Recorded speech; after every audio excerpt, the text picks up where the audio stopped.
This is the Sinn 358 SA Pilot DS.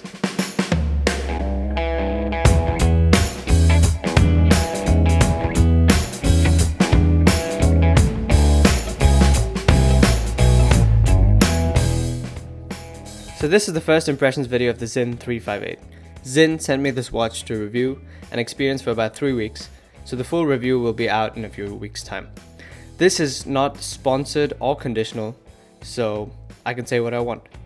So the 358, 42mm case diameter, 15mm of thickness, and that's from the top of the dome crystal, so it's actually less on average. Now it's got a lug width of 22mm. I actually don't like 22mm lug widths. I pretty much don't like anything other than 20 because it's less versatile for changing straps. But then again, with the proportions of the 42mm case, I guess 20 would look a bit odd. Now to the star of the show, the first thing you noticed when we started the video, this immaculate dial. You just can't help yourself from being captivated by this dial. The pattern is not printed, painted, heated, or machine applied. It's actually grinded manually by hand, so each dial is like a fingerprint. It's basically one of a kind. At this price point, you would be hard pressed to find anything of the sort in an automatic chronograph.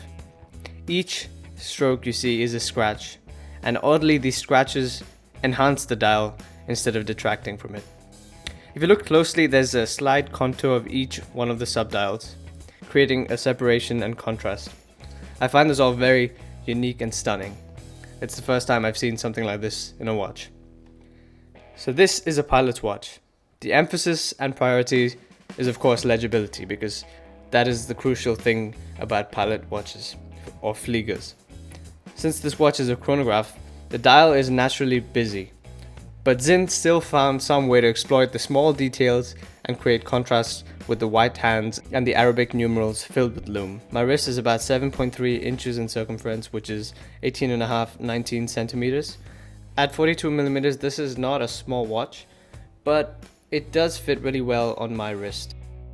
So if you've got a wrist that's a little bit above 6 inches in circumference, so 16 centimeters plus, it should fit really well. Now, one of the characteristic features of this watch is the appearance of the lack of the bezel. It's one of the identifying features for the Sinn 358 and 356 series. So this is done with the help of this extremely technically advanced sapphire crystal. This is quite literally the most impressive crystal I've seen in a watch. There are a ton of really interesting details, like the AR on the dial, for example, which I'll get into in the review of this watch, so stay subscribed. Now, as you can see in this clip, the crown is screwed down, whereas the pushers are not.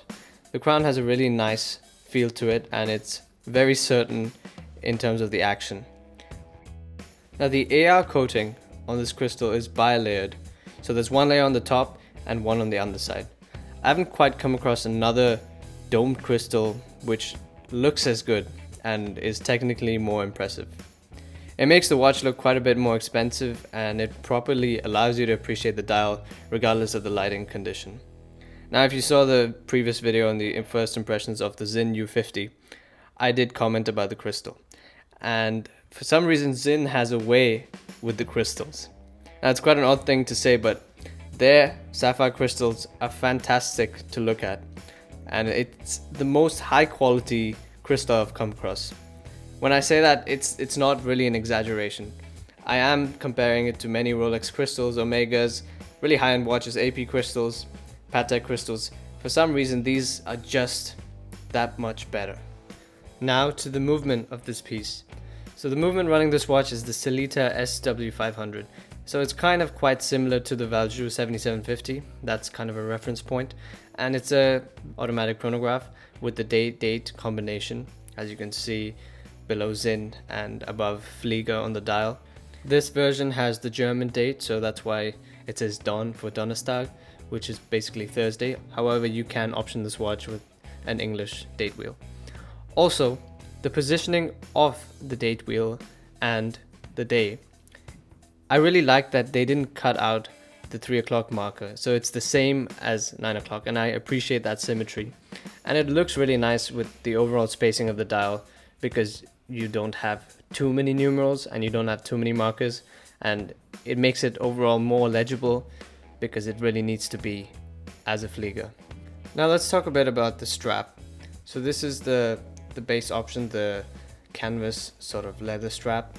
So it's canvas on the top side, but it's sort of a leather or faux leather on the underside, and it's a really thick and stiff strap.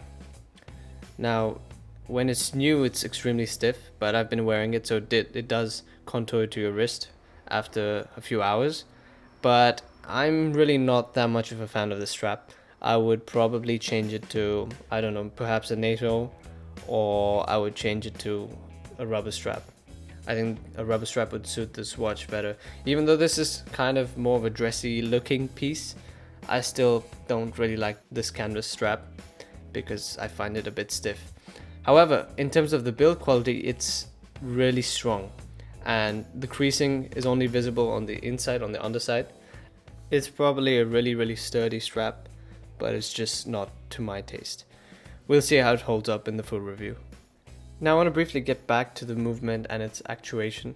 Here, as you can see, I've let the chronograph run for about a little bit over 2 hours, so you can really see in the third subdial, which is a 12-hour chronograph hand, so it can measure up to 12 hours of you running the chronograph, whereas the top subdial is just a 30-minute counter, which is very standard for a chronograph. But I do really find the 12-hour subdial quite useful, so you can really utilize the chronograph for more than 30 minutes at a time. Now the actuation of the pushers is very sturdy. You really have to use a lot of force to get them to work, and there's a reassuring solid click, and as you can see, I'm struggling to reset the chronograph with one hand, so you don't really need to worry about it getting actuated while on the wrist. Now when you don't reset the chronograph with enough force and a full movement, only the chronograph seconds hand goes back.